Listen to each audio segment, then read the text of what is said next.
안녕하세요. 교통사고 전문 보상가배상TV입니다. 이번 사고에서 눈에 띄는 점 어떤 게 있을까요? 결국은 뒷차가 다 책임져야 되는. 명백하게 무과실이 나와야 되는 사고입니다. 안녕하세요. 매일 새로운 정보를 드리는 채널 보상가배상TV입니다. 저희 보상가배상TV에서는요, 매일 이런 보상에 관한 새로운 정보를 올려드리고 있습니다. 그래서 구독과 좋아요, 알림 설정까지 꼭 부탁드립니다. 자, 오늘은 제가 어떤 거에 대해서 얘기를 해볼 거냐면요, 바로 후유장애 보험금인데요. 다들 보험을 가입하셨다면요, 보험 가입 내역을 보면 이런 내용들이 있을 겁니다.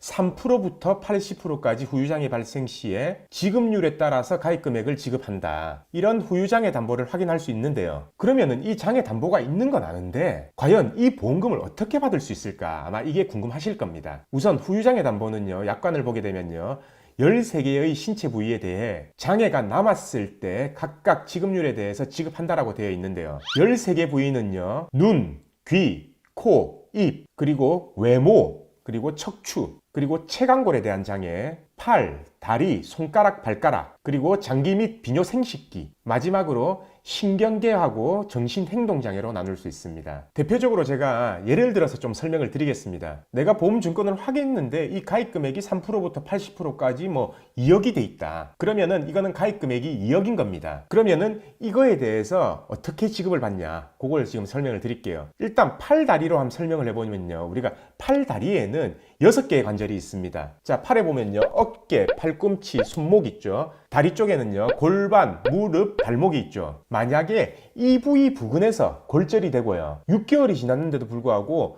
정상적인 손목은 이렇게 움직여야 되는데 이쪽은 강직이 돼서 한 반 정도밖에 안 움직이거나 아니면 어느 정도 손목에 제한이 있는 거예요. 그래서 이 제한이 있는 정도가 정상적인 건 100%라고 하면은 다친 이후로 이 100%가 아니라 25%밖에 안 움직이는 거예요. 그러면은 가입 금액의 20%를 청구할 수 있고요. 아까 2억이었기 때문에 4천만 원을 받을 수 있는 거죠. 만약에 정상 손목의 50% 움직인다. 그러면은 가입 금액의 10%, 2천만 원을 받을 수 있고요.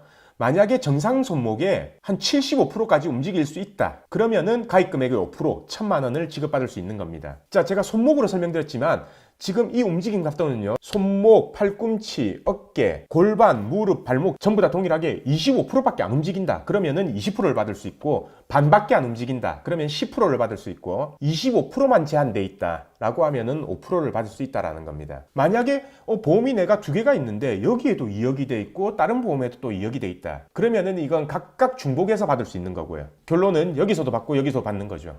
이게 만약에 10개 돼 있다. 그러면 10군데에서 다 받는 겁니다. 그래서 저희도 실제로 사건을 처리하다 보면요, 교통사고로 받는 금액보다 여기서 받는 금액이 훨씬 더 많은 경우도 있어요. 그리고 이 장애 부분에 대해서는요, 척추 같은 경우에는 제가 82회 영상, 십자인대 같은 경우에는 37회 영상, 그리고 얼굴 외모에 대한 장애, 거기에 대해서는 29회 영상, 이 영상들에서 설명드렸고요. 또 설명 안 드린 다른 부위를 설명드리면요, 손가락 같은 경우에는요, 손가락이 골절됐는데 정상 손가락에 비해서 반밖에 안 움직인다. 그러면 엄지손가락 같은 경우에는 가입 금액의 10%를 받을 수 있고요. 아까 2억이었기 때문에 2천만 원을 받을 수 있는 거죠. 그리고 나머지 손가락이 정상 손가락에 비해서 반 정도 안 움직인다 라고 하면은 가입 금액의 5%를 받을 수 있거든요. 그렇기 때문에 1천만 원을 청구할 수 있는 거죠. 근데 만약에 내 손가락이 다 2분의 1이 제한됐다 라고 하면은 4천만 원을 받을 수 있는 거고요. 발가락 같은 경우에는 엄지발가락은 8%를 받을 수 있고 나머지 발가락들은 3%를 받을 수 있습니다. 우선 대략적으로 설명을 드리면요, 신체의 13개 부위에 대해서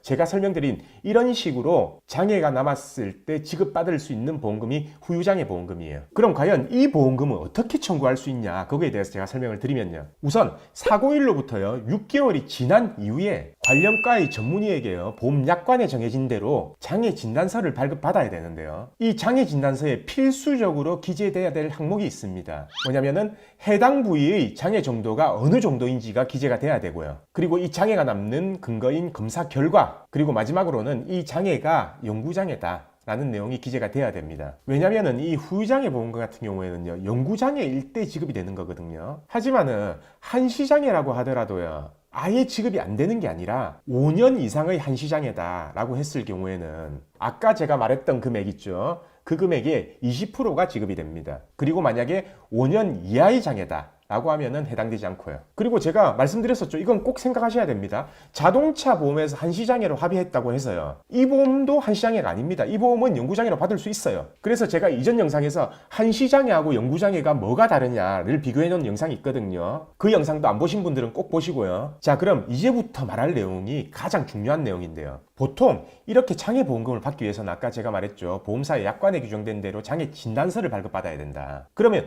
일반적인 환자들이요. 이 진단서를 발급받기 위해서는요. 보통 두 명의 의사가 있습니다. 자기를 수술했던 의사, 그리고 재활을 담당했던 의사, 치료를 담당했던 의사. 그래서 보통 이 장애 진단서를 받기 위해서는 이 두 명 의사한테 찾아가는데요. 보통 그래서 예를 들어서 수술한 의사한테 집도의한테 갔다. 근데 집도의한테 장애 진단서를 발급해달라 라고 하면은 집도의가 가장 많이 나온 대답이 이걸 겁니다. 일단 장애 판정할 시기가 아니다. 핀이 있으니까 핀 제거하고 보자. 그래서 집도의는 장애 진단서를 발급을 안 해주거나 라고 해서 이제 재활했던, 치료했던 병원, 입원했던 병원 의사한테 갑니다. 그러면은 이 의사는 또 뭐라 하냐? 수술한 의사한테 가서 받아라. 그럼 수술한 의사도 장애가 안 된다. 치료해준 의사도 장애가 안 된다. 당연히 안 그렇겠습니까? 수술을 한 의사가요. 내가 수술을 했는데 장애가 남았다. 물어보면은 바로 이렇게 대답할 겁니다. 난 수술 잘했다. 수술 잘 돼 있는데 무슨 장애냐? 그건 나중에 세월 지나면은 다 낫는다. 아마 이런 식의 대답을 듣는 게 거의 대부분일 겁니다. 난 진짜 이거 수술한 부위가 잘 안 움직여서 진짜 불편한데 내가 이렇게 발급받을 수 있는 의사들은 전부 다 이런 식으로 얘기하면은 환자 입장에서는 받을 방법이 없잖아요. 그렇다고 다른 생뚱맞은 병원 가가지고 장애 진단서 발급해달라 라고 하면 어느 병원에서 해줍니까? 안 해주죠. 그리고 대부분의 의사들이 이 장애 진단서 발급에 대해서는요. 상당히 거부 반응이 있어요.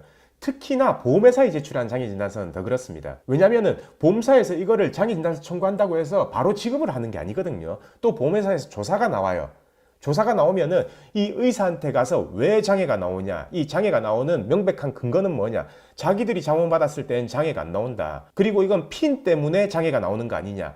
이런 식의 10개 이상의 질문을 의사한테 던지기 때문에 의사는 되게 귀찮아지는 겁니다. 예를 들어서 한 명한테 장애진단서 발급해줬는데 이 한 명이 보험이 4-5군데가 가입이 돼 있어요.